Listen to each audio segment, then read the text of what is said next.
레임덕으로 식물 대통령이 된 윤석열이 철없이 시사평론가 흉내나 내고 앉았을 때 민주당 이재명 대표가 마치 아버지처럼 든든한 대통령 역할을 하고 있다는 소식입니다. 국민이 주인이 되어 바르게 다스리는 정치, 민주정치 시작하겠습니다. 일단 이 사진 보세요. 좀 이상한 거 보이시나요? 성장률 3% 회복. 뭐 문제 없죠.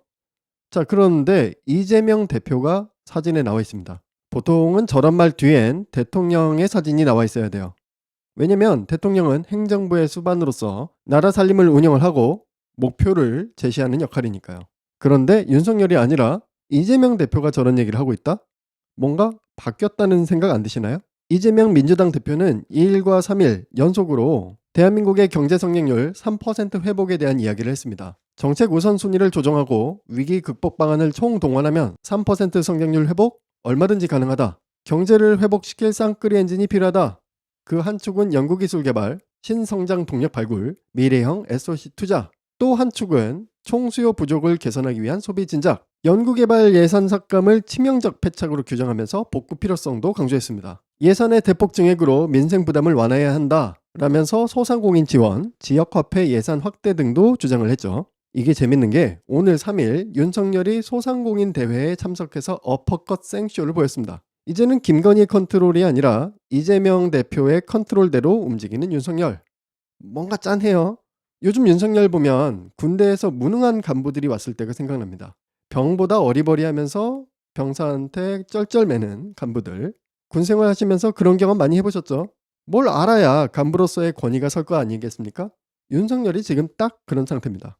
요 며칠 변하겠다고 하면서 고작 한다는 게 시사평론가 노릇입니다. 이틀 전 타운홀 미팅이라는 관제 행사에서 윤석열 시사평론가가 등장해서 마치 우파 유튜브처럼 정제되지 않은 거친 말로 기업을 공격했습니다. 카카오 택시의 횡포는 매우 부도덕하다.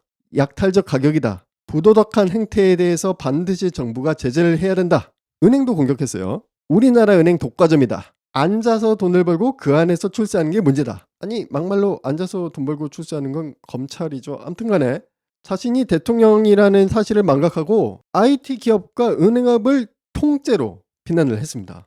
뭐 당당하게 무식을 드러내는 게 요즘 트렌드에 딱 맞긴 한데 대통령이라는 사람이 자신의 책무는 이해를 못한 상태에서 마치 시사평론가처럼 비난이나 쏟아내고 있습니다. 대통령은 비난을 할 게 아니라 대책을 내놔야죠.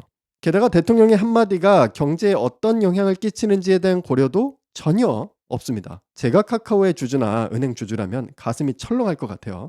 게다가 논거도 어쩜 저렇게 중학생 수준만도 못한지 윤석열은 재정을 늘리면 고물가로 서민이 죽는다고 얘기를 합니다. 아니 서민 지원하는 재정을 하는데 대체 왜 고물가가 돼서 서민이 죽는다는 겁니까? 아니 이게 무슨 기적의 논리예요? 정말 한숨밖에 안 나오죠. 보다 못한 동아일보도 이런 기사를 올립니다. 민원 경청하되 기업 낙인 찍기, 즉흥적 해법 삼가야. 그죠? 민간의 사업 영역 전체를 까는 거니까 뭐 공산주의도 아니고 그저 잘하는 건 술 마시고 김건희와 여행 다니고 어퍼컷 하는 것밖에 없습니다. 자신도 아는 것 같아요. 아니까 대통령 못해 먹겠는 거죠. 타운홀 머시기 관제 행사에서 자기 스스로 탄핵을 언급하는 지경까지 이르렀습니다. 뭐 자기가 서민 예산을 챙기는데 야당에서 뭐 내년 선거 때 보자. 탄핵시킨다 이런 얘기까지 막 나온다면서 그럼 하려면 하십시오 라고 했답니다. 탄핵하라는 얘기예요. 정말 웃음밖에 안 납니다. 긴축재정 강조하면서 연구개발 예산 대폭 삭감하고 대통령 순방 예산 아니 김건희와 부부 해외여행 비용은 늘렸잖아요. 자그마치 그 비용이 537억 원입니다. 어이가 없어요. 세계 외교가의 스타가 되며 국격을 높인 문재인 대통령은 가장 많이 쓴 게 261억이었습니다. 아니 윤석열이 뭘 했다고 문재인 대통령의 2배인 537억을 씁니까? 아무튼 자기 스스로도 대통령하기 싫어하는 것 같고 민주당 이재명 대표가 집안의 아버지처럼 나라의 중심을 잡아주고 있으니 윤석열 이제 내려와도 될 것 같습니다. 요즘 하는 걸 보면 우파 유튜버 하나 만들고 싶어하는 것 같은데 김건희와 함께 말이죠. 저라도 먼저 도와드려야 되겠다 이런 생각이 듭니다. 여러분들도 대통령 윤석열은 싫지만 유튜버 윤석열은 좋죠? 우리가 많이 밀어줍시다. 유튜버 윤석열 화이팅!